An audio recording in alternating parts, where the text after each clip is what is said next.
Ketika alam mengambil segalanya, yang tersisa hanyalah harapan. Dan pertanyaannya, apakah negara akan tinggal atau pergi? Di Aceh, Sumatera Utara, dan Sumatera Barat, jawabannya datang bukan dari janji, melainkan dari bekerja. Rumah dibangun kembali, bantuan disalurkan, data diperbaiki, pemerintahan diperkuat.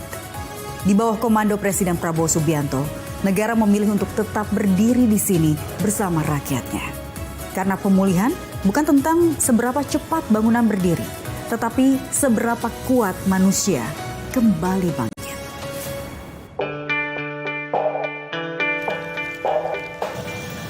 Bencana tidak hanya merobohkan bangunan, ia mengguncang kehidupan, memutus harapan dan menguji kehadiran negara. Aceh, Sumatera Utara, dan Sumatera Barat, 3 provinsi puluhan kabupaten jutaan warga terdampak. Namun dari pusat kekuasaan, sebuah perintah ditegaskan, negara harus bergerak dan tidak boleh melambat. Pemerintah tidak hanya memulihkan, pemerintah mempercepat. Seluruh langkah ini dijalankan atas instruksi langsung Presiden Prabowo Subianto. Instruksi itu bukan seremonial, ia menjelma menjadi kerja nyata di lapangan. Di balik angka dan laporan ada tenaga manusia, ada solidaritas, ada gotong royong. Sekali lagi kami tegaskan bahwa Bapak Presiden memerintahkan seluruh jajaran kementerian, lembaga TNI, Polri, pemerintah daerah terus mengerahkan segala daya upaya untuk percepatan penanganan pasca bencana.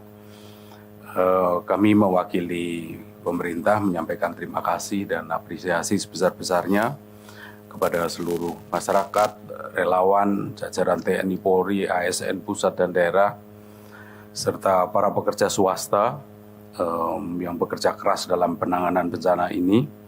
Dan ini adalah kunci utama kegotong royongan ini untuk memulihkan Sumatera. Negara hadir bukan sendiri, negara bergerak bersama rakyatnya. Pemulihan memiliki tahapan dan kini lebih dari separuh wilayah terdampak telah melangkah ke fase berikutnya. Di Aceh, 7 kabupaten kota telah memasuki fase transisi rehabilitasi dan rekonstruksi, sementara 11 lainnya masih dalam tanggap darurat. Di Sumatera Utara, 8 kabupaten kota beralih ke fase transisi, 8 lainnya masih tanggap darurat. Di Sumatera Barat, 10 kabupaten kota telah masuk fase transisi dan 3 masih bertahan di fase darurat. Pertama, saat ini lebih dari separuh kabupaten kota yang terdampak telah beralih dari fase tanggap darurat ke fase transisi, rehabilitasi, dan rekonstruksi. Di Aceh, terdapat 7 kabupaten kota yang sudah masuk ke fase transisi, rehabilitasi, dan rekonstruksi.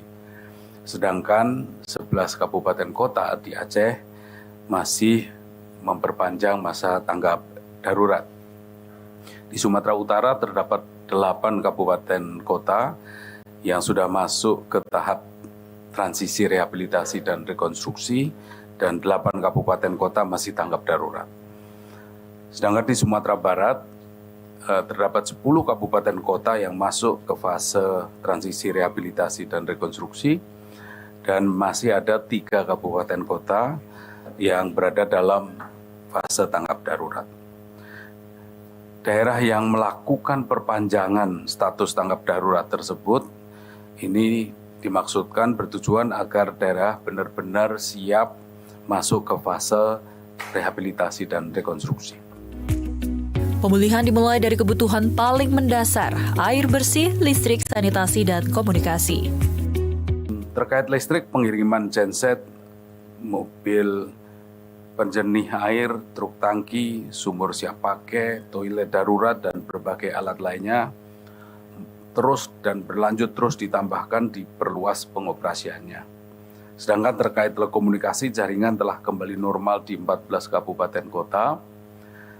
Untuk daerah yang belum pulih, ditambahkan Starlink, kami saat ini menambah 280 unit. Dan bersamaan dengan itu percepatan pemulihan jaringan komunikasi terus dilakukan. Presiden Prabowo Subianto menegaskan satu prinsip, pelayanan dasar tidak boleh terhenti terlalu lama. Tenaga medis terus dikirim, bahkan ke wilayah terisolasi. Seluruh RSUD kini kembali beroperasi. Dari 867 puskesmas terdampak, hanya 8 yang masih dalam pemulihan. Di sektor pendidikan, ribuan sekolah terdampak, namun negara memastikan anak-anak tetap belajar. Pemerintah terus melakukan pengiriman fasilitasi relawan, para dokter, spesialis, dokter umum, dan juga calon dokter yang intensif menjadi relawan kesehatan di daerah terisolir dengan fokus pada layanan kesehatan dasar, bedah minor, dan trauma healing. Yang alhamdulillah perlu kita syukuri saat ini seluruh RSUD telah beroperasi, masih ada sebagian yang belum beroperasi penuh. Sedangkan puskesmas dari 867 puskesmas yang terdampak, saat ini tinggal 8 yang masih dalam tahap recovery dan terus dilakukan percepatan pemulihan. Rumah adalah awal pemulihan martabat, pasar adalah tanda ekonomi kembali bernafas. Hingga 28 Desember 2025, sebanyak 1.050 unit hunian sementara telah dibangun. 450 unit oleh BNPB bersama daerah, 600 unit oleh Danantara dan BUMN, pasar tradisional pun perlahan kembali hidup. Yang kelima terkait hunian sementara dan hunian tetap, per 28 Desember, huntara di 3 provinsi sudah mulai dibangun.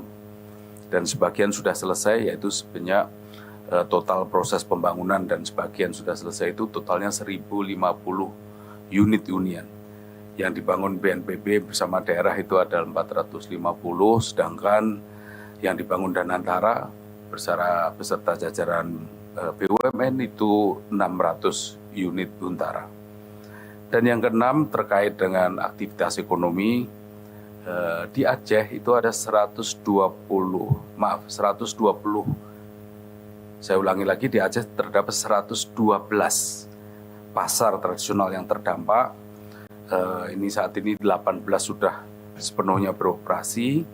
Di Sumut ada 47 pasar terdampak. Kini 46 pasar sudah beroperasi, masih 1 yang dalam proses percepatan. Di Sumbar ada 3 pasar terdampak, kini 2 pasar sudah mulai beroperasi, ada 1 dalam proses percepatan pemulihan. Pemerintah akan terus mempercepat kembali aktifnya pasar-pasar tradisional ini melalui penataan infrastruktur, pembersihan, dan juga dukungan keterlibatan dari KL-KL yang terkait. Bencana mungkin datang tanpa aba-aba, namun pemulihan tidak boleh ragu. Dengan instruksi tegas Presiden Prabowo Subianto, negara bergerak cepat, sumber daya dikerahkan, dan harapan dipulihkan. Sumatera belum sepenuhnya sembuh, namun satu hal jelas, negara tidak pergi.